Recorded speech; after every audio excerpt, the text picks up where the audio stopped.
The parents of an 11-year-old Montreal boy are demanding an apology from police. The boy was playing with a toy gun by himself in an alley when someone spotted him and called 911. The family says what happened next was a potentially dangerous overreaction. Mike Armstrong explains.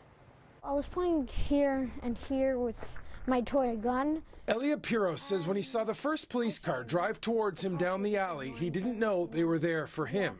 And he had no idea they were after what he had in his hand. It was this gun, except I had taped it all black with black tape. Now, as far as police knew, the weapon was real. Officers approached with their guns drawn and ordered Elliot to freeze. They put him against the wall and grabbed the toy gun, but they didn't stop. They saw it was a plastic gun and they put handcuffs on me and put me in the car, and I was there for 20 minutes crying. They treated him like a criminal. Elia's mother says she wasn't allowed near the police car and couldn't speak to her son. There were 10 officers on site, she says, ignoring her. I was in a state of panic, hysterically screaming at them and telling them my child didn't do anything wrong. Now, the family doesn't hold a grudge against the woman who called police, a clerk at this store just down the alley. The family is, however, very upset about how the situation was handled from start to finish. If my child didn't freeze and he didn't do what they said, they would have shot my child. They would have shot my child.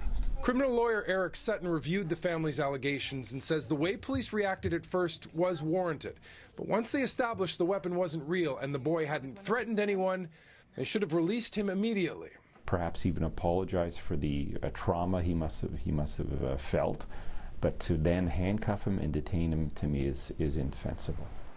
Global News has asked Montreal police for an interview on this story. They've declined. The only thing they've said is they put Elliot in the vehicle to keep him warm.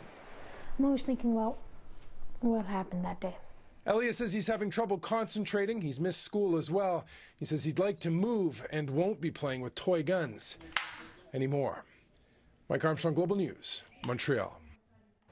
A police officer in New Mexico has been fired after some tense moments caught on tape. Take a look.